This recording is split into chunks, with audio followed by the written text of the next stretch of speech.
Mike Jasno, and I'm here with PBA champion, junior gold champion, Storm staffer, Marshall Kent. Marshall, how many times have you bowled junior gold? I've actually bowled 6 times. Wow.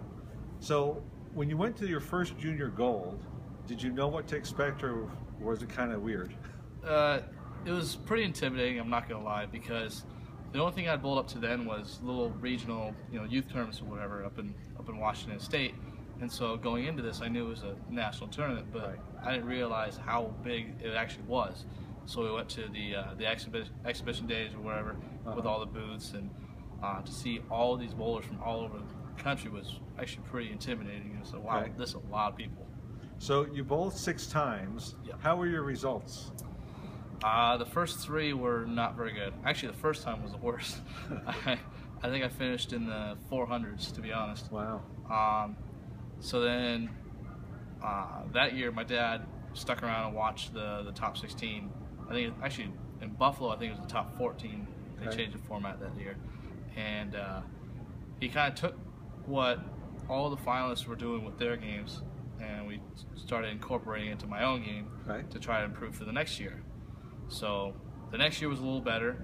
I went in with the goal to try to make the cut, and I actually missed the first cut by 6 pins. Oh, pretty close. So then again, my dad stuck around, watched the top 16, Right. compared, and then we came back the next year and missed again by 15. So at this point, I was getting pretty frustrated, but Okay. and then out of nowhere, just had a pretty good run and ended up winning the thing my 4th year. Wow, that's awesome. So and then I went on to make Junior Team USA the following 2 years. Good. So you won your 4th try. Mm-hmm. What was your 5th and 6th tournament like? How were your results?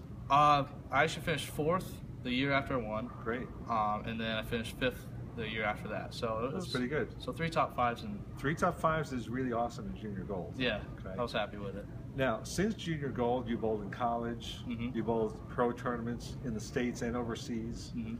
Where would you rank junior gold as far as being a difficult tournament compared to all the other tournaments you bowled?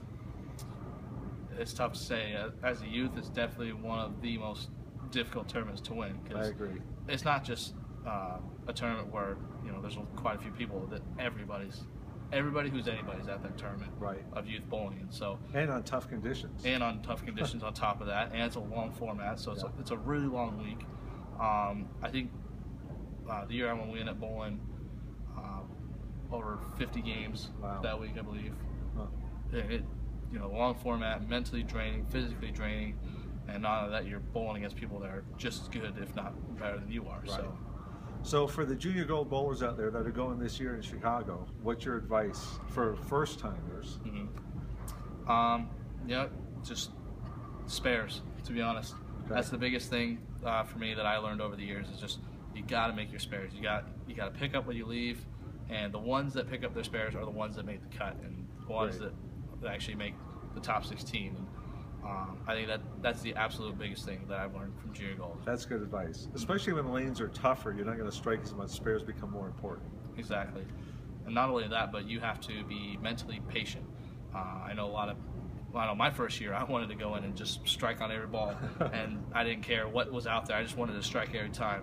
And when I didn't strike, I got frustrated and missed what I left. So Okay. I think it's a game of patience as well.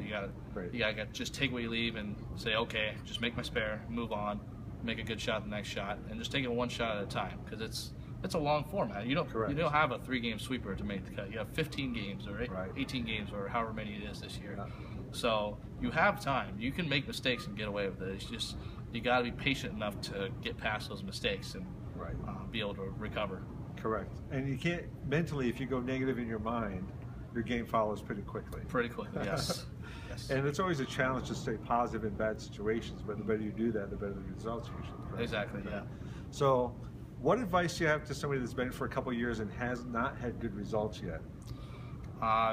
Just look back on the years, see what you could have done better, what you did, what the mistakes you made, and just kind of look back and say, okay, this year I'm going to improve on this, and I'm going to improve on maybe my lane play. I'm going to improve on maybe I'm going to work on posting every shot, or I'm going to focus on this physical key to get through the week. And like I said, just take your past years, learn what you did well, and work with those, and what you didn't do well, and kind of improve on those, and you should see it in your results. Good. Now, somebody out there watching this is going to make the TV finals for that. What's your advice for the people that make the cut and make the finals for that event? Just step back and slow everything down, because in TV finals and any sort of finals, actually, it goes by very quick. You start your game, and then by the 8th frame, you're like, oh my goodness, where am I staying? What's the score? What ball am I using? So just take a step back, take that one extra breath, and just be in the moment and slow everything down and just really take it one shot at a time. So when you say slow everything down, you're talking about feet, or you're talking about your thinking, you're talking about... I'm talking more like thought process. Okay. You know, take a little more time in between shots to really get your focus and picture your next shot. Yeah. Because you don't want to all of a sudden be in the 6th, 7th frame and you need a shot and you can't remember what you were thinking about or what you're doing. Right. And, so you just really got to take that step back and say, okay, calm down, take your time, and I'm going to make this shot, and picture your shot before you make it. Right.